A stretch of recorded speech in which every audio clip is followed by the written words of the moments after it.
saka wilahing sekaring bawana langgeng. Pamirsa mugi lumunturing sih wirasa dalem Gusti ingkang jati murbeng dumadi. Tansah rumesep wonten ing sanubari panjenengan sedaya.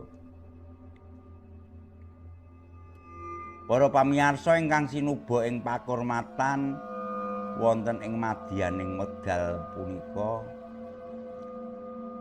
kawula badhe nggelar satunggaling cariyos pepiling lampahaning gesang ingkang kebak ing mewala. Wonten bebasan sapa sing nandur bakal ngunduh, sing gawe nganggo bakal nganggo. Sanyatanipun karma pala punika boten nate kleru dumateng sinten kemawon ingkang nerak pauguraning Gusti ingkang murbeng dumadi.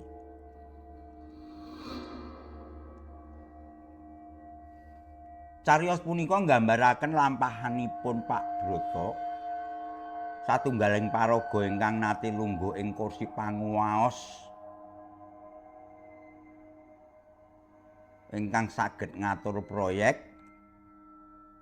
nanging derajatipun asor amarga murka lan loba.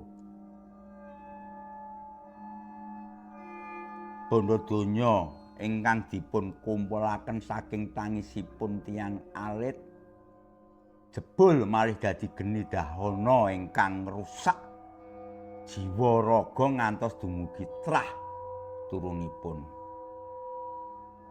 Nuwun sewu, saderengipun kula nglajengaken cariyos menika, kula minangka ingkang nggadahi cariyos nyuwun gungging samudra pangaksami bilih wontenipun sesebutan asma paraga papan kedadosan utawi lampahan ingkang mirip kaliyan kahanan nyata. Jer sedaya punika murni amargi seratan fiksi utawi rekayasa pujangga boten wonten maksud badhe amrih asraning asma. Boten wonten maksud badhe amrih asoring asma sinten kemawon. Punika namung dados sasmita utawi pepiling kagem kita sedaya nalika urip ing alaming bebrayan. Sumangga pamirsa dipun pirsani kanthi weninging penggalih. Lampahan tangise putu saka dhuwit panguwasa proyek. Nalika raga wis dadi balung kulit ingkang wekdal langkung dangu amargi dongane tiyang ingkang nate dipun kuciwakaken sampun dados panantang ing sakaratul.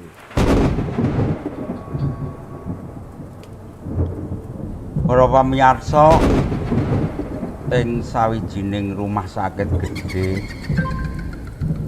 ing sawenehing kutha ana wong lanang jenenge Pak Broto.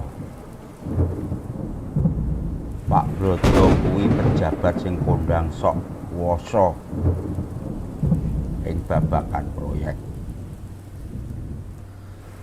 Kabeh proyek renovasi lan alkes, alat kesehatan kudu liwat tangan Pak Broto.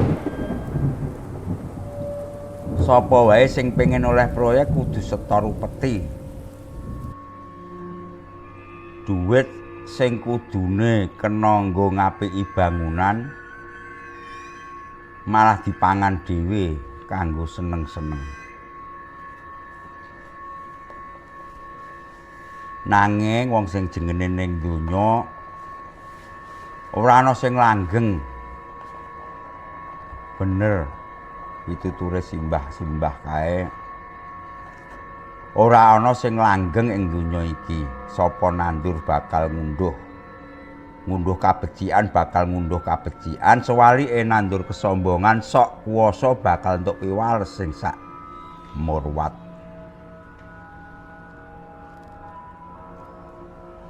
Uripe Pak Broto ora kaya nalika isih dines, isih duwe kuwasa. Saiki udakara wis 3 sasi, Pak Broto nglundung ing dhuwure kasur rumah sakit sing biyen dikuwasani.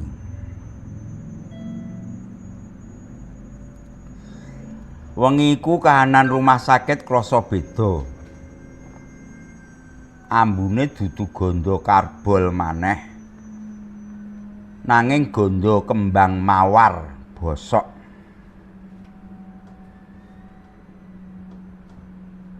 Katon Pak Broto megap-megap, awake prasasat mung kari balung dibungkus kulit. Matane ketap-ketip kaya wong sing kangelan turu kae.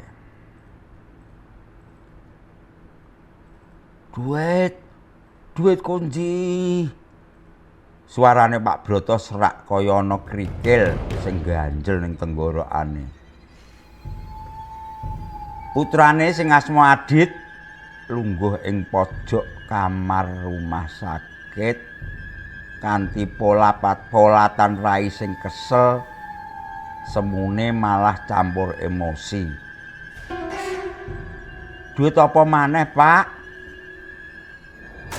Lemah ing Jakarta ya wis didol.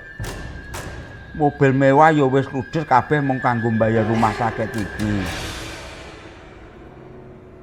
Bapak kok ora enggal-enggal waras to?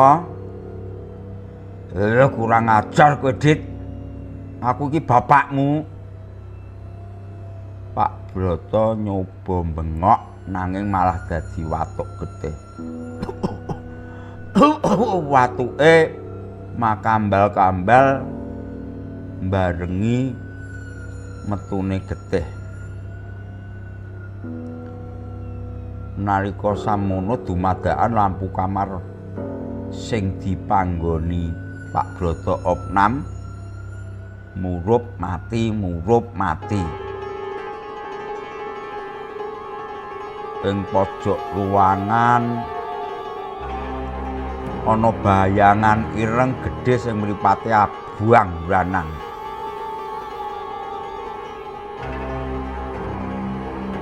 Alon-alon bayangan iku nyedhaki kasure Pak Broto. Swara guyu sing ririh nanging ngirit-ngirit keprungu ing kupinge Pak Broto. Broto, kowe mah mati mergo isih eman karo duit to. Deloken iki Pak Broto weruh sosok perawat nanging raine rata, ora ana mripat lan tutuke. Rumangsane Pak Broto perawat iku nggawa nampan sing isine dudu obat nanging paku lan belik. Aja nyedhaki aku. Jerite Pak Broto. Adit sing ora weruh apa-apa mung gedhek-gedhek. Bapak iki ngomong karo sapa? Wis to, Pak? Eling. Kabeh bondo wis entek. Malah aku saiki omah-omahku bubrah mergo kahanan iki kabeh. Aku saiki diremehke wong mergo bapak sing ngentek-ngentekke dhuwit.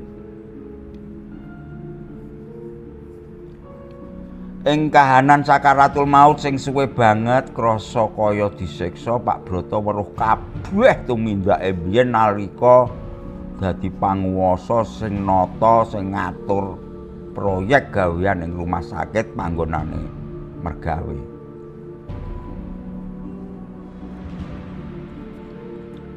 Sosok ireng sing muncul saka pojokan iku banjur ngomong. Kowe mbiyen ngatur proyek mung ngudi setoran to. Saiki kabeh setoran dadi geni sing ngobong awakmu dhewe, Brata. Kowe ora bakal mati sadurunge kabeh keturunanmu ngrasake nestane merga perbuatanmu. Nuwun ngapura, tulung. Patenono aku wae, aku wis ora kuat. Sosok ireng iku banjur nyaut. Matiku gampang, Brata. Sing angel iku nanggung isine donga-dongane wong mlarat sing biyen mbok jupuk hake. Kowe bakal dadi tontonan. Kowe bakal dadi sampah sing ora ana regane.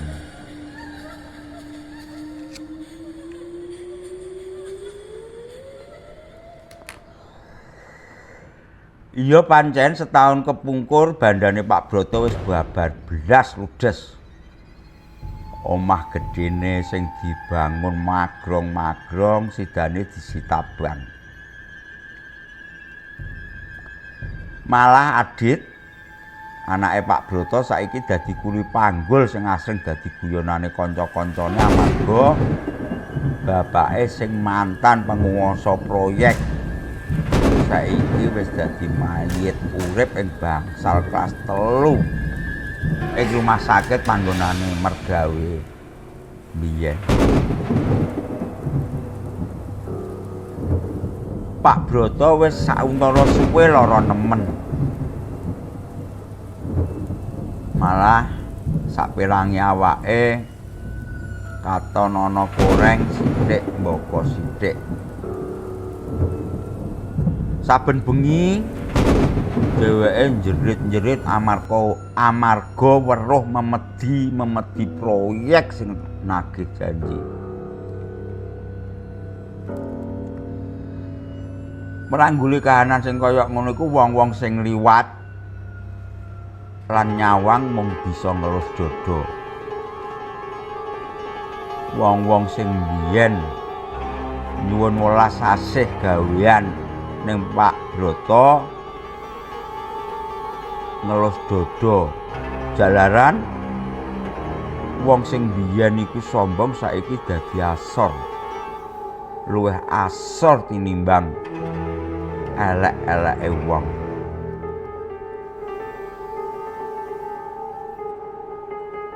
Pamirsa, iki minangka pesen kanggo kabeh wae. Bondo sing asale saka dalan sing ora bener kena dipesthekake ora bakal dadi berkah. Nanging dadi prengga utawa bebaya kanggo dirine dhewe lan iki sing malah nemen anak putu sing ora ngerti dosa perkara malah melu nanggung perkarane. Ora percaya iki kedadeane nalika Pak Brata tesih megap-megap ing bangsal kelas 3. Manggon ing rumah sakit sing nate mbiyen dines.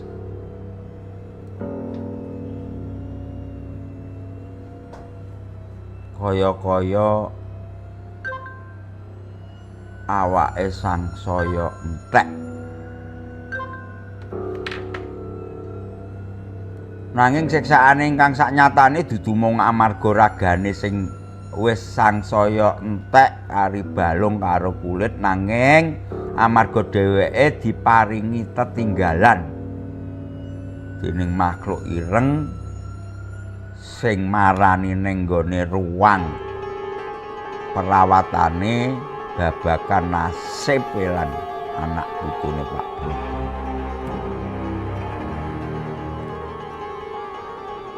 Ing mripat batine Pak Brata sing wis meh Muta merga penyakite kaya-kaya nonton ning layar gedhe. Dheweke weruh Adit anak mbarepe. Rumangsane ning nyawange layar gedhe mau katon Adit saiki dadi kuli panggul ing pasar sing asring dipoyoki karo kanca-kancane.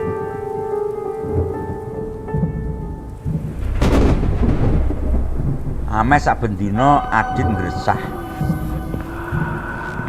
Biyen aku anak pejabat, saiki aku dadi pendagang. Kabeh wong nyek maido jenengku merga kelakuane bapak biyen.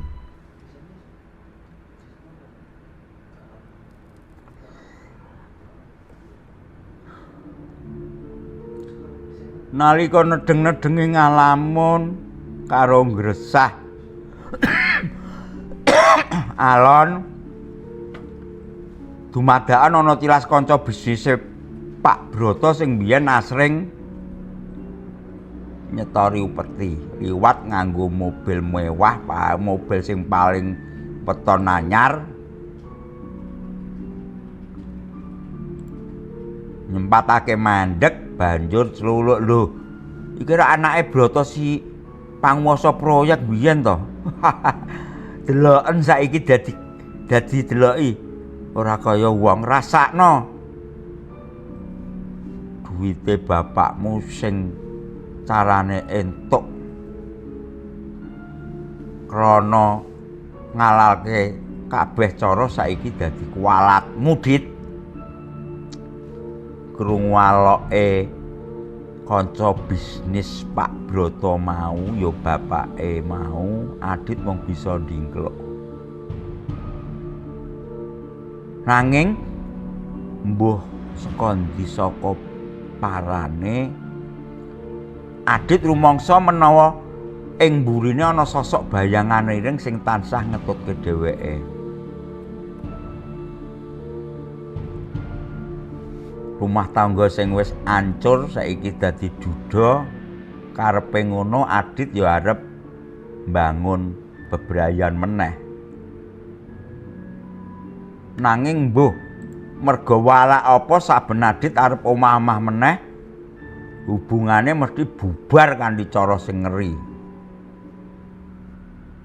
Kelakon memang omah-omah, nanging bojone ya njaluk pisahan merga bojone ngaku asring weruh sosok Pak Broto sing wis mambu awake kari balung karo kulit ing sandinge Adit nalika turu. Ora mung sakmono, sing paling medeni yaiku nasibe Santi. Putune Pak Broto, anake saka Adit sing isih cilik. Ing sesawangane Broto, Santi lagi dolanan ning latan mburi omah kontrakan sing reget. Meneh-meneh Broto kaya ndeleng ing layar bioskop sing gedhe kanton kencar-kencar.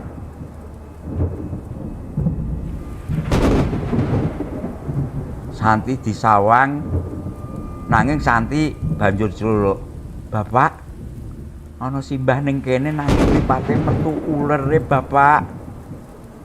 "Aja ngomong sembrono, Nduk. Ora ana sapa-sapa." Nanging Pak Broto weruh kanthi cetha.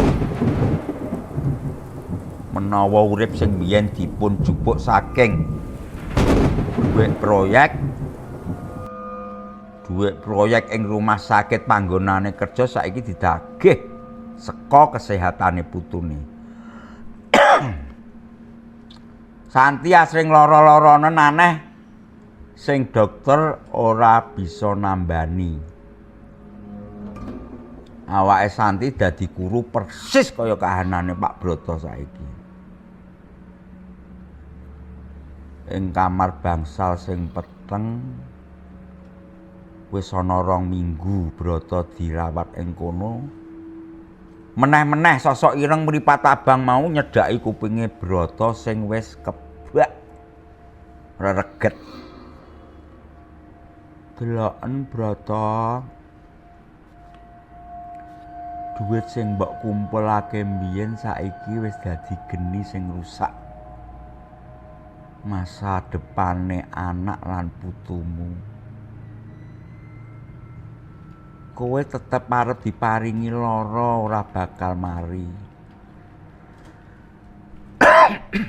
Nganti kowe weruh kabeh turunanem dadi wong sing diremehke. Dadi wong sing disumpah-sumpahi saben wong sing liwat. Mbok aja ngono, ampun. Ampun kersane anak putuku. Subuken wae nyawaku. Bondoku wis ludes. Kabeh wis entek. Ora bisa. Gedemu wis kecampuran duit donga-dongane wong susah. Donga-dongane wong sing mbok nyek. Saiki awakmu, anak putumu bakal ngrasakno priye dadi wong melarat sing biyen mbok nyek. Kowe bakal tetep urip ing raga sing compang-camping. Kabeh iku minangka monumen kuwalatmu. Saben wengi ing rumah sakit kasebut, para perawat asing krungu swara tangis lan jerit saking kamar nomor 3. Nalika dipriksa Pak Broto mung meneng.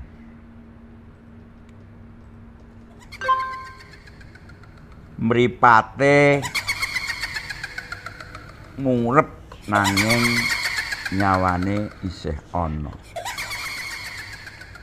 Bondo ludes derajat ilang lan anak putune saiki dadi sasaran poyokane wong sak kutha, prasasat wong sak kutha. Pamirsa kabeh nasibe Pak Broto mau minangka conto kang nyata. Yaiku kuwasa ing donya kuwi mung silian. Lan yen disalahgunakake piwalese bakal ngetutake nganti 7 turunan. Muga kabeh wae dulur-dulur iki kena nggo patulodo.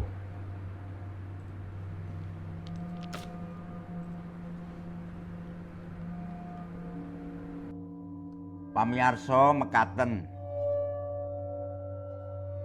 kala wau lampahanipun diri ingkang kebak ing memala.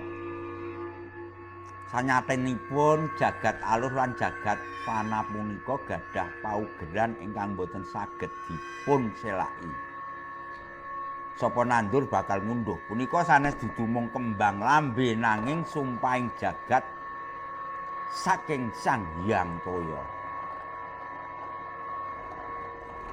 Pak Broto sampun dados sasmita bilih bondo ingkang dipun rebat saking donganing tiyang.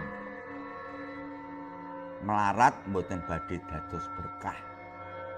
Nanging malih dadi agni utawi geni dahana ingkang ngrangsang raga ngrusak sukma ngantos dumugi trah keturunan 7 turunan. Nalika raga sampun mosak-masik nanging pati mboten kersa methuk. Punika satunggaling siksa ingkang saknyatanipun luwih perih tinimbang pralaya utawi pejah.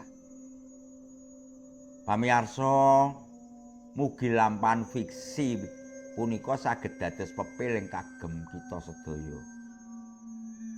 Nggih menika supados tansah njagi laku, njagi niat lan njagi derajat.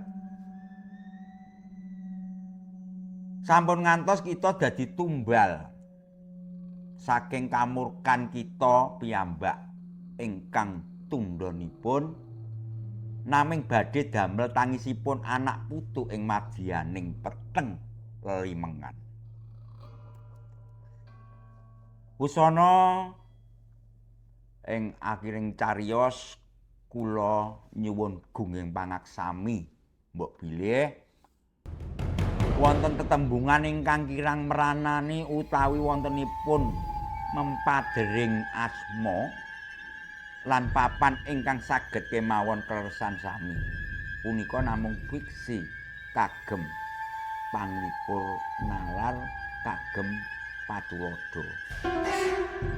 Ing wusana mugi rahayu sagung dumadi rahayu rahayu rahayu